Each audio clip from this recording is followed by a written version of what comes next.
سلام كمي تعلو كبرات غطاتلتي فنوير تي في نلوم حمو شوعات مسكرن فركم عالتن فرقان استدالو حافظ شاوزينا من سنادو حيزلكم قريبا لهم لما كنتالكم بغبر زعد من صحاتكم تسنعن ميكايل حركو فلما قم بكنات وتاتو فيلم بريزيدنت سياس زتصادفوا على كليما افريقيا وسانتاتن لبواتاتن بمحلاف تزازيمو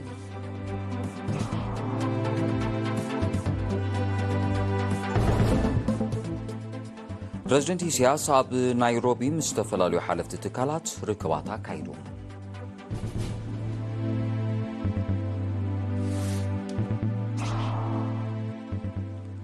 أما حداري زواجا شواركا أمباسادر محمود علي حوري مس نبرتي منصورها بمحيال مرباط سمخة هزتيو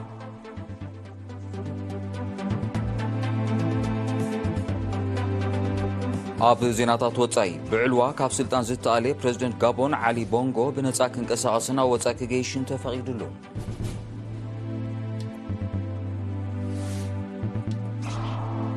هاجرات نزلون فلليات بلزوبن ودعون مجدين مفتوح كسعرها حزباوي ريبابليك تشاينا تصويعه روسيا ناب افريقيا نتلخو اخليد مجد تركي كخون كلتين هاجرات بمتكل كم تسمامعه تجليتون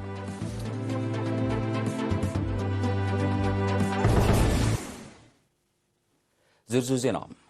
بريزيدنت إسياس أفورقي زتصادفوا كابر بعد كساب شديش مسكرم أب نيروبي كينيا استقابل ناي فيلم وعلى كلمة أفريقيا وسانتاتن لبواتاتن بمحلافت مالا بساعتها دحر قطري تزازيمهم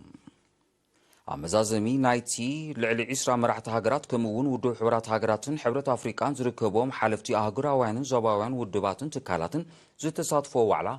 بريزيدنت ريبابليك كينيا ويليام روتو أبزس معقال نتساتفتي دحر مسغان نمصايت افريقان زغبركمو زي حلل صعري بلبي امسغن يلوم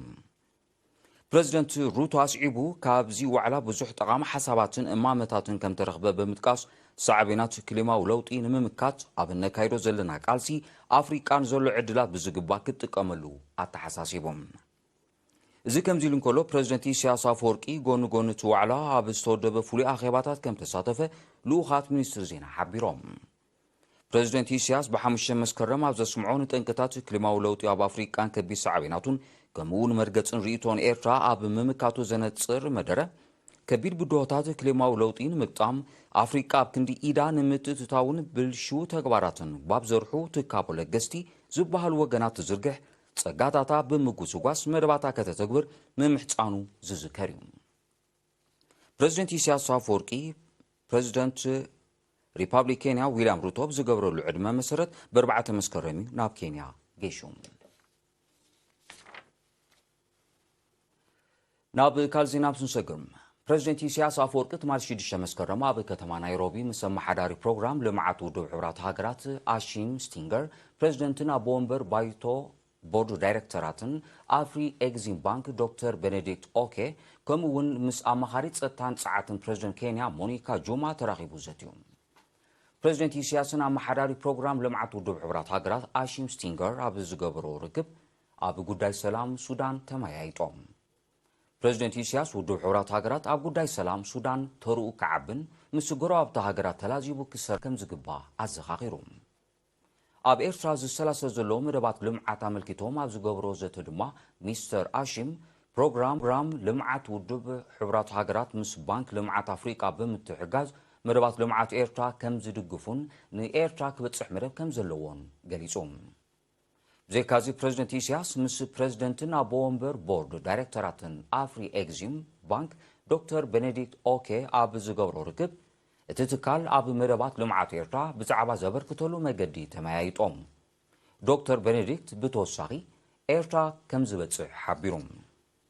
بريزيدنت إسياس مسمى خاريت تصتان صعاتن بريزيدنت كينيا مونيكا جوما أبز جبرو ركب دما أب تتكاي صعات مالت نفاساوي صحاياوي هفاون ماياون كاب كينيا تمكرون مقسام زعل مزته أكايدوم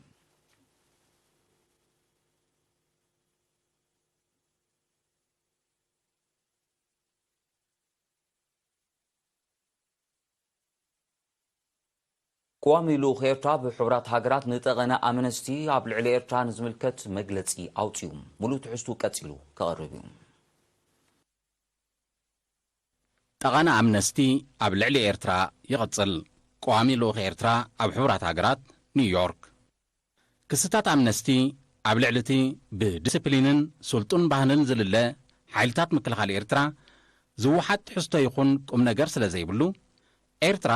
እዚ ትካል እዚ ንዝዝርግሖ ሪፖርት መልሲ ክትህበሉ ግደ ሓቂ ዘይግባእ ክብሪ እዩ የግዳስ እቲ ሪፖርት ዝተኸተሎ ስነ ኣገባብ ማለት ሜቶዶሎጂ ግስርጥንኡ ከተነጽር ትደሊ ኣምነስቲ ባዕሉ ዘካየዶ ዝኾነ ይኹን መጽናዕቲ የለን ኣብ ክንድኡ ከም ኣካል ናይቲ ኣብ ዝሓለፈ ዕቑዳት ኣብ ልዕሊ ኤርትራ ክጋዋሕ ዝጸንሐ ጠቃኒ ዘመተ ስሞም ኮነ መንነቶም ዘይፍለጥ ምንጭታት ሳልሳይ ኣካል ብዛዕባ ወተሃደራዊ ትካል ኤርትራ ዝነዝሕዎ መርትዖ ዘይብሉ ቤላቤለው ርዒቡ ብመንገዱ ክዝርግሖ መሪጹ እዚ ስም ህዝቢ ኤርትራ ከጸልም ዝሃቀነ ዳሕረዋይ ሪፖርት ልክዕነቱ ዘረጋግጽ ኣልያ ወይ መካኒዝም ዘይብሉ ቃለ መሕትት ማዕዶ ምርኩስ ዝገበረ እዩ ኤርትራን ኢትዮጵያን ጎንን ጎኒ ብሰላምን ሓድሕድ ምክብባርን ንዘንተ ዕለት ብሓባራ ክነብራ ጂኦግራፊያዊ ዕጨን እዩ ክንዲ ዝኾነ ረብሖም ጥራይ ዝዓጦም ግዳማውያን ሓይልታት ኣብ መንጎ ክልቴን ሃገራት ጽልእን ቅርሕንትን ንምፍጣር ዝገብሮ ዘየቋርጽ ሃቐነታት ነውርን ዘይቅቡልን እዩ ኣምነስቲ ድማ ኣብ ሰብኣውነት ተመርኪሱ ንሰላምን ዕርቅን ክሰርሕ እምበር ኣብ መንጎ ክልተ ኣሓት ሃገራት ግጭት ንምፍጣር ክሃልኽ ዘምሕረሉ ይኮነን ብዛዕባ ኤርትራ ዝልፍልፍ ሰነዳት ኣምነስቲ ልክዕ ከም ምንጭታቱ ካብ ዓመት ንዓመት ክእመን ዘይክል እናኾነ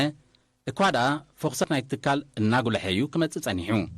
እዚ ኣብ ጻዕዳ ሓሶትን ዝንቡዕነትን ዝምርኮስ ብመንቅባት ዝጋዕዘየ ጸብጻባት ንህዝቢ ኤርትራን ወረጃ ባህሉን ብምንሻው ምስሊ ሕብረተሰብ ኤርትራ ምድዋን እምበር ካልእ ዕላማ ከም ዘይብሉ ባዕሉ ዝነግር እዩ ሓደ ካብ መርኣያ ተጻባኢ ዘመተ ኣምነስቲ እቲ ኣብ 2011 ክፍጽሞ ዝሃቀነ መባዓዲ ስርሒት እዩ ሽዑ ኣምነስቲ ኣብ ዘይሕጋውን እኩይን ሸርሒ ምቕያር ስርዓት ኣብ ኤርትራ ክነጥፍ ኢድ ብኢድ ተታሒዙ ክንዲ ዝኾነ ብዛዕባ እዚ ውጉዝን ዘሕትትን ከይሲ ተግባር ንህዝብን መንግስትን ኤርትራ ብወግዒ የቕሬታ ክሓትት እምበር መብርህ እውን ዘየድልዮ ፍሉጥ ሓቅታት ብምዝምባዕ ሞራላዊ ልዕልና ከም ዘለዎ ንምርኣይ ክፍትን ኣይምተገበን እዚ ዳሕረዋይ ጸብጻቡ ኸዓ ከም ኩሉ ዝሓለፈ ንፋልሶ ክስታት ጉዝጓዝ ዝገበረ ተወሳኺ ብላሽ ሓቐነ እዩ ኣብ ማሕደር ዞባ ጋሽዋርካ ኣምባሳደር ማሕሙድ ዓሊ ሑሪ ኣብ ምሕያል መደባት ጥሙር መኸተ ዘተኮረ ዘተ ምስ ነበርቲ መንሱር ኣካይዱ ወኪል ኤሪና ኢብራሂም ዓልን ዘዳለዎ ጸብጻብ ያሲን ሳልሕ ከቕርቦ እዩ ኣመሓዳሪ ዞባ ጋሽባርካ ኣምባሳደር ማሕሙድ ዓሊ ሑሪ ኣብ ምሕያል መደባት ጥሙር መኸተ ዘተኮረ ዘተ ምስ ነበርቲ ንኡስ ዞባ መንሱራን ኣብቲ ንኡስ ዞባ ዝነጥፉ ኣካላትን ኣካይዱ ኣብዚ ብ4 መስከረም ዝተኻየደ ኣኼባ ኣምባሳደር ማሕሙድ ብውህደት ህዝብን ሰራዊትን ኣድማዒ ልምዓታውን ድሕነታውን መደባት ከም እተተግበረ ብምጥቃስ መደባት ጥሙር መኸተ ናይ ቀዳምነት ተዋሂብዎ ኣብ ዝዕየየሉ ዘሎ እዋን ተራ ህዝብን ሰራዊትን ወሳኒ ስለ ዝኾነ ንምሕያሉ ኩሎም ማሕበራት መንግስቲ ግንባርን ሰራዊትን ብዕቱብ ክሰርሕሉ ኣተሓሳሲቡ ጎኒ ጎንቲ ዝርግሕን ተጠቃምነትን መሰረታውያን ኣገልግሎታት ንምስፋሕ ዝካየድ ዘሎ ንጥፈታት ንቕሓትን ውዳበን ሕብረተሰብ ብሓፈሻ ናይ መንእሰያት ድማ ብፍላይ ንምብራኽ ኣመሓደርትን ኣዘዝቲ ሰራዊትን ቀላስተራ ክጻወቱ ዘዘኻኸረ ኣምባሳደር ማሕሙድ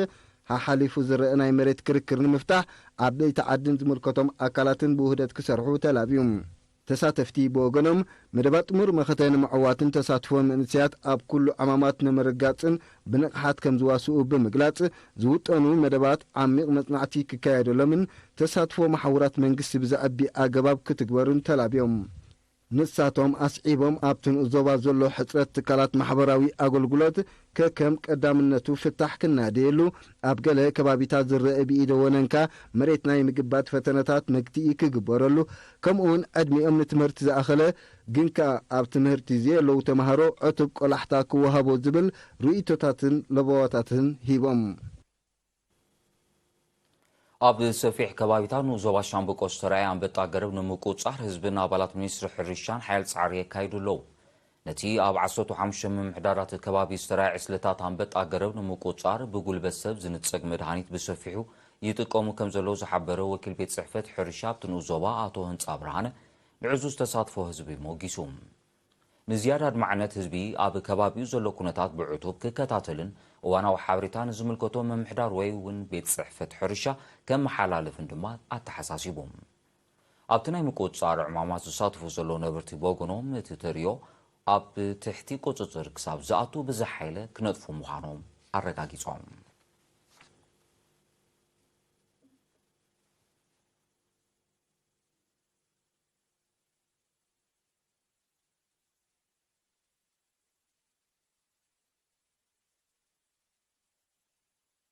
ቀፂሉ ዝቕርብ ኣህጉራዊ ዜናታት ክኸውን ምክትታልኩም ክትቀጽሉ ደጊመ ብኽብሪ ዕድም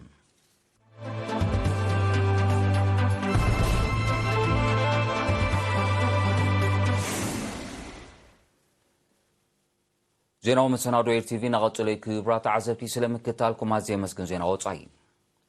ኣብ ጋቦን ብዕልዋ ካብ ስልጣን ዝተኣለየ ፕሬዝደንት ዓሊ ቦንጎ ብነጻ ክንቀሳቐስን ካብቲ ሃገር ወፂኡ ጥዕኑ ክከታተልን ከም ተፈቕደሉ ስልጣን ሒዙ ዘሎ ወተሃደራዊ ጉጅለ ትማሊ 6 መስከረም ኣፍሊጡ ፕሬዝደንት ዓሊ ቦንጎ ድሕሪ እቲ ብ30 ናሓሰ ዝተኻየደ ዕልዋ ኣብ ናይ ገዛ መሓዩር ከም ጸንሕን ብጥዕናዊ ምኽንያት እቲ ፍቓድ ከም ተዋሃቦን እቲ ወተሃደራዊ ጉጅለ ብተወሳኺ ኣነጺሩ ነቲ ዕልዋ ዝመርሐ ጀነራል ኦሊጉ ንዋጌማ መራሒ መሰጋገሪ መንግስቲ ጋቦን ብምዃን ብ4 መስከረም ቃለ መሓላ ምፍጻሙ ይዝከር እዚ ናይ ጋቦን ዕልዋ ኣብ ዝሓለፈ 3 ዓመታት ኣብ ሃገራት ምዕራብን ማእከላይን ኣፍሪካ ወተሃደራውያን ጉጅለታት ዘካይድዎ መበል ሻምናይ ምዃኑ እዩ ዝሕበር እዚ ብቕንዱ ኣብተን ግዛት ፈረንሳ ዝነበራ ሃገራት ዝተኻየደ ዕልዋታት ልዑል ህዝባዊ ደገፍ ከም ዘለዎ ዝሕብሩ ናይ ቀረባ ተዓዘብቲ ሳዕቢናት ናይቲ ፈረንሳ ኣብቲ ዞባ ብሓፈሻ ኣብተን ሃገራት ድማ ብፍላይ ክትክተሎ ዝጸንሐት መዝማዚ ፖሊሲታት ከም ዝኾኑ እዮም ዝገልጹ ኣብ ዞባ ኢንዶ ፓሲፊክ ዘሎ ጂኦፖለቲካዊ ረብሓታት ዝመንቀልዩ ምትፍናን ምውጋድ ሃገራት ንዘለዎን ፍልልያት ብልዙብን ወድዓውን መገዲ ንምፍትሑ ክጽዕራ ህዝባዊት ሪፓብሊክ ቻይና ጸዊዓ ቀዳማይ ሚኒስትር ሊ ኬኺያንግ ነዚ ጻውዒት ዘቕረበ ጎንጎን ነቲ ብ5-6 መስከረም ኣብ ጃካርታ ኢንዶኔዥያ ዝተኻየደ ዓመታዊ ዋዕላ ማሕበር ሃገራት ደቡባዊ ምብራቕ እስያ ማለት ኣስያን ኣብ ዝተወደበ ርክብ መራሕቲ ኣባል ሃገራትን ሓያላን ሃገራትን ኣብ ዘስምዖ መደረ እዩ ሚኒስተር ሊ ኬያንግ ኣብቲ መራሕቲ ኣባል ሃገራት ኣስያን መራሕቲ ህንዲ ጃፓን ደቡብ ኮርያ ከምኡውን ምክትል ፕሬዚደንት ኣሜሪካ ዝተረኸብሉ ኣኼባ ኣብ ዞባ ኢንዶ ፓሲፊክ ጂኦፖለቲካዊ ረብሓታት ንምስሳይ ዝግበር ምትእትታው ንዘሎ ፍልልያት ኣብ ኢሱ ንግጭት ዝዕድም ኮይኑ ከም ዘሎ ብምጥቃስ ኣብዛ ዓለምና በፂሓቶ ዘላ መድረኽ ቀፅራዊ ረፅምን ሓድሽ ዝውሕል ኩናት ምፅራር ልዑል ኣገዳስነት ከም ዘለዎ ገሊፆም ማሕበር ሃገራት ደቡባዊ ምብራቕ ኤስያ ማለት ኣስያን ኣባል ሃገራት ብዘለዎን ብዝሒ ህዝብን ዘመዝግቦ ዘለዋ ቀጠባዊ ገስጋስን ሓደ ካብ ኣገደስቲ ዞባዊ ምትኻብ ምዃኑ ይጥቀስ ብሩኔይ ማሌዥያ ኢንዶኔዥያ ፊሊፒንስ ሲንጋፖር ታይላንድ ቪየትናም ላኦስ ካምቦዲያን ሚያንማርን ቆምቲ ኣባላት ናይ ዝውድብ እየን ሩስያ ንሃገራት ኣፍሪቃ ብዝሓሰረ ዋጋ ክትቀርቦ ንዝሓሰበት እኽሊ መገዲ ቱርኪ ክኸውን ክልቲአን ሃገራት ብመትከል ከም ተሰማምዓ መንግስቲ ሩስያ ትማሊ 6 መስከረም ኣፍሊጡ እቲ 1 ሚልዮን ሜትሪክ ቶን እኽሊ ነተን ሰደድ እኽሊ ሩስያን ዩክሬንን መገዲ ኣብ ጸሊም ባሕሪ ዝርከባ ወደባት ብምውዛፉ ሕፅረት ኣጋጢሞን ዘሎ ሃገራት ኣፍሪቃ ክባጻሕ ብምውጣን ነቲ ስኩምቲ ከም ዝወሰደት እያ ሩስያ ኣነፂራ ዘላ ኣብ ቀረባ መጻ ድማ ሞንጎ ክልቲአን ሃገራት ኣብ ቴክኒካዊ መስርሕ ተግባር ናይቲ ሰደድ እኽሊ ዝግበር ዘተ ክበጋገዝ ትፅቢት ከም ዝግበር መንግስቲ ሩስያ ገሊጹ ሩስያ በቲ ኣቐዲሙ ዝተበፅሐ ስምዕ መሰረት ሕቶታታ ከም ዘይተመለሰ ብምኽሳስያ ናይ ምውዛዝ ስጉምቲ ወሲዳ ጸኒሓ መብዛሕትኡ ካብቲ መገዲ ኣብ ጸሊም ባሕሪ ዝርከብ ወደባት ንሰደድ ዝተላከ ፍርያት ዩክሬንን ሩስያን ናብ ዝተወጠነሉ ዕላማ ክበፅሕ ከም ዘይጸንሐዩ መንግስቲ ሩስያ ዝኸስስ ሩስያ ንሰደድ እኽሊ ዩክሬን ብጸሊም ባሕሪ ከተፍቅድ እንተኾይና ኣብ ልዕሊ ሰደድ ፍርያት እኽልን መኻዕበቲ እቶትን ተነቢሩ ዘሎ ማሕነቆታት ክለዓልያ ከም ቅድመ ኩነት ኣቕሪባ ዘላ ፕሬዚደንት ሩስያ ቭላድሚር ፑቲን ፕሬዚደንት ቱርኪ ረሲብ ጣይብ ኤርዶጋንን ብ4 መስከረም ኣብ ከተማ ሶቺ ኣብ ዘካይድዎ ርክብ ጉዳይ ሰደድ እኽሊ ዝለዓለ ቓልቦ ዝተዋህቦ ምንባር ዝግለጽ ጸጥታ ንምውሓስ ናብ ዲሞክራሲያዊ ሪፓብሊክ ኮንጎ ሰራዊትን ልኢኸን ዘለዎ ሃገራት ምብራቕ ኣፍሪቃ ወተሃደራዊ ወፍሪ ክሳብ መወዳእታ ናይዚ ዓመት ክቕጽል ኣብ ዝሓለፈ ሳልሲ ተሰማሚዐን እተን ሃገራት ኣንጻር መንግስቲ ዲሞክራሲያዊ ሪፓብሊክ ኮንጎ ዝካየድ ሽበራዊ ተርእዮታት እናሓየለ ይመጽእ ከም ዘሎ ብምሕባርን ነቲ ስጉምቲ ከም ዝወሰደ ኣፍሊጠን شوعة هاجرات مبرق أفريقيا نتي أب مبرقاوي شنخ ديمقراطياوي ريبابليك كونغو تفتير زلو تصتا وقلو لاو نمهدا أبز حالف عام سراويتن كم زلأخا زذكريوم يخون برتي قداماو سراويت نتالخو زبقع عبركتو كم زي قبره من قسي ديمقراطيا ريبابليك كونغو كوكس انيحلوم أب مونغو سراوي ديمقراطيا ريبابليك كونغون M23 تبايلو زصواع عطو جلن زكاير قجت بالسافع ملكوعي قتل كم زلو يوم ناي قربات عزبتي زتوصوم ورحنا عساكل تشين عسان سلسن ورح حملة تختيلا بدرجة عالم زواعات منبارات صبصابات مترولوجي حبيروم أو ورحنا حاسس تمزقبة متن وعي كابتي كرمي اندستراوي سورا زنبرة بحدن تو 5 ديجري سنتيغريد كمزو علل عبتي تصبصاب تتغيسلوم بزي كازي ابتا ورحيا وكيانوسات استات 21 ديجري سنتيغريد وعي كم تمزقبة ازو دما قدمو كابز تخستت زل عالم منبارو تغليصوم بمسرت صبصابات مترولوجي 2023 دحري كلتشن عصرت وشدشن اتازوعيت عامت كم زخونه تفليط لهم سعبينات كلماو نوصي نعبي مص كم زلو زطوسو كيلاتات سبات اب اكبابي زغتولو اتاحزا كعريو كتحساسو صنيحمالو لعلتي 900 سعبينات كلماوي من زبال بغوغي نتفتات سبات كم زغستيو زحبار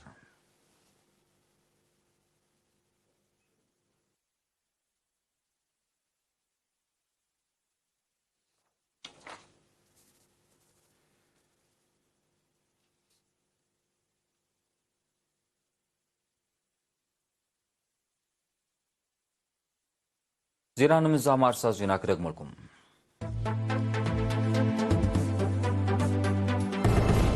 بريزيدنت سياز تتصادفوا على كليم أفريقيا وسانتات لبواتات بمحلاف تزازيون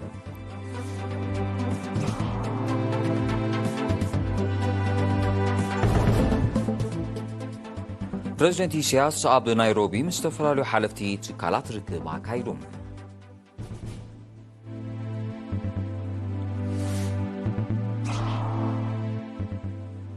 أما حدر زوبا كاشوارك أمباسادر محمود علي حوري مس نبرتي منصورة بمحيال مربات مختزتيو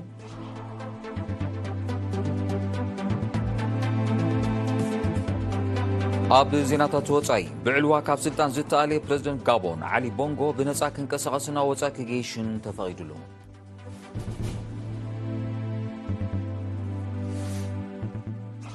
هاجرات نزلون فلليات بلزوبن ودعاون مقدين مفتحو كتصعرها هزباوت ريبابليك تشاينا تصويعة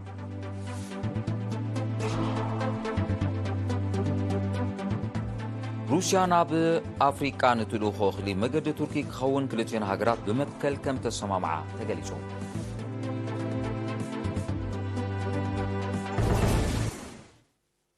زي خبركم تعزتنا الساعة السلالو زينا ومسنادو أبزي في تصام سلام كتالكم عزيزي مسكين مسارح تي عمير علي زدالو على تاو زينا سبورتس عيبو قربي بوغن يقل السلام